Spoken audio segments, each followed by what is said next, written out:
Okay, so add 9 to both sides. Add 3 to both sides of your equation.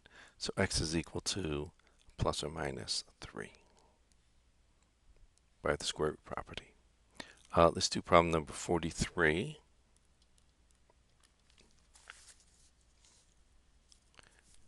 (16) x minus 4, 32, 3x. 2 to the power 4 is 16. 2 to the power 5 is 32. 2 times 2 is 4, times 2 is 8, times 2 is 16, so 2 to the 4th is 16. Times 2 is 32, so 2 to the 5th is 32. And so, by the laws of exponents, this is the same as 2 to the 4x minus 16 equals 2 to the 15x.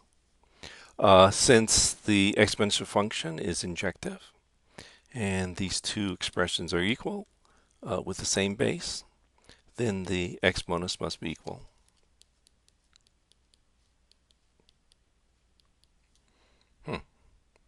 Subtract 4x from both sides of your equation. Divide by 11. So negative 16 over 11. And that's your answer. Let me do problem number 44.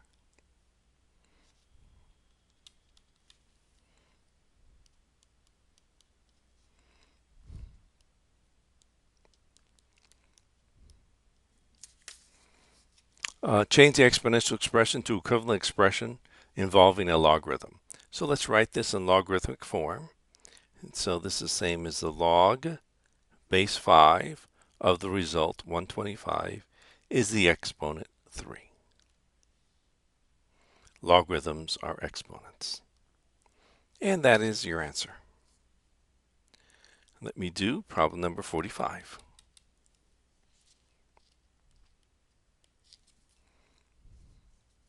F of x is equal to the log of x minus 2. You want to find the domain. Well, for a logarithmic function, you must have that you're taking the log of positive quantities. So you must have that x minus 2 is greater than 0. You can't take the, well, you can't, if you take the log of a non-positive number, it will not be a real number. So, and we want real answers. And so I have to have that x is greater than 2. So the domain of my function is a set of all x is greater than 2.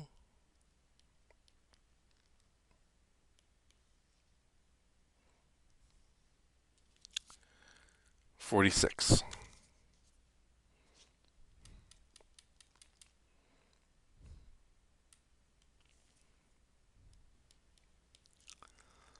f of x equals log base 10. Okay, it doesn't matter. That's what they had from before, of x plus 5 over x minus 3. Again, to take a logarithm, you have to have that what's inside is greater than 0. And so, let me determine my critical numbers.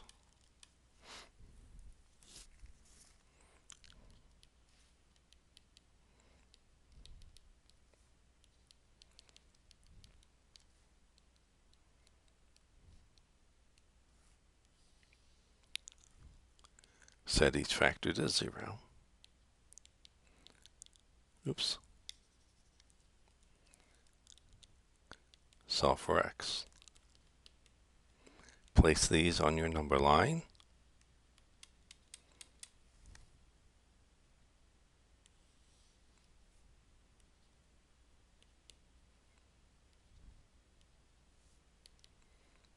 if x is 0. Positive over negative is negative. These all are simple roots, so they alternate in sign. We want this to be greater than 0. And so it should be here, under the plus sign, and under this plus sign. We don't want it to equal 0, so we don't include either of these critical numbers. And so the domain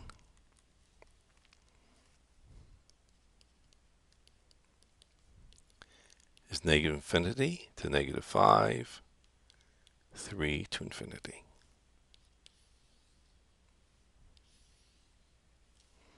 Okay. 47.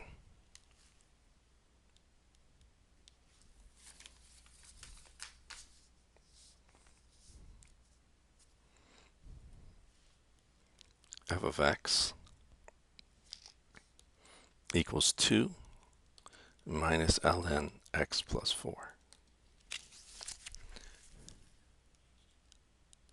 Subtract 2 from both sides of your equation.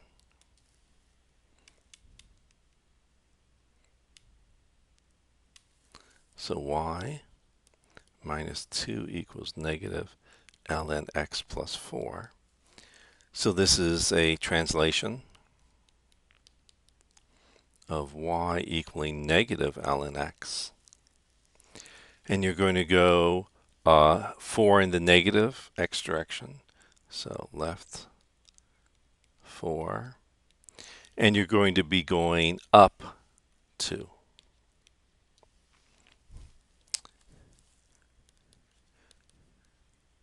This is just a reflection of y equaling ln of x. And this is about the x-axis.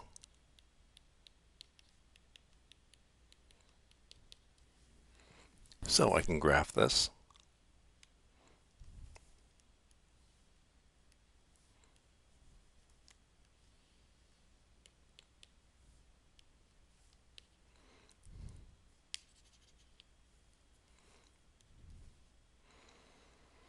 And so, oops. Can you go up? Yes. Okay. Let me go up and then I'll wait for a little while. Okay, sorry about that.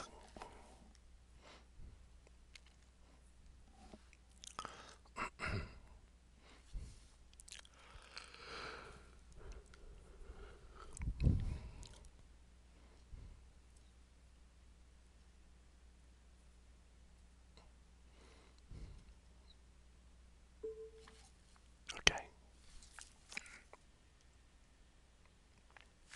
Okay, so y equaling ln of x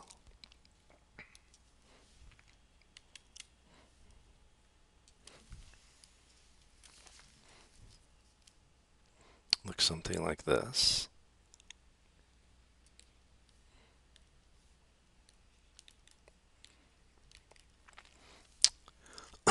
I'm going to reflect about the x-axis.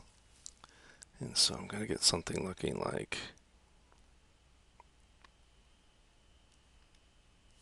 this. So y equals negative ln x. And now I'm going to go over left 4. Okay. And so 1, 2, 3, 4. About here. So this is x equals negative 4. And I'm going to, and it really doesn't matter, go up 2. Okay. Oop.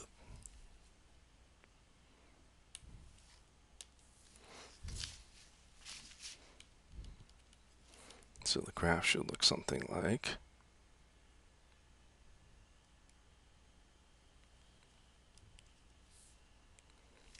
Yeah, that's horrible.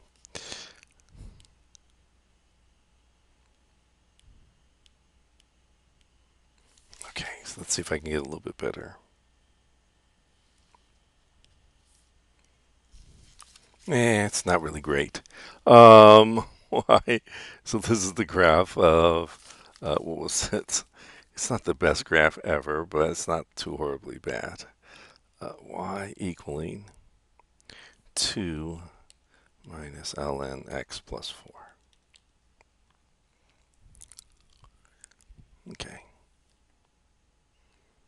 I've seen better graphs in my life. It's a pretty sad graph, I'll tell you. Okay. Probably if their answer, I'm sure, looks better than my graph. I don't know which is this. 47 probably. Yeah.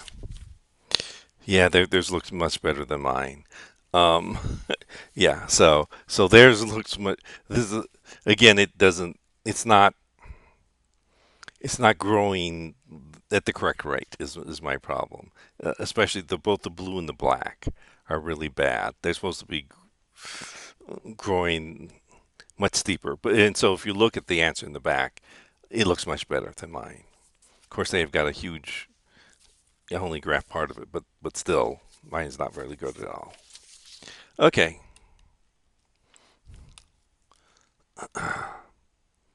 48.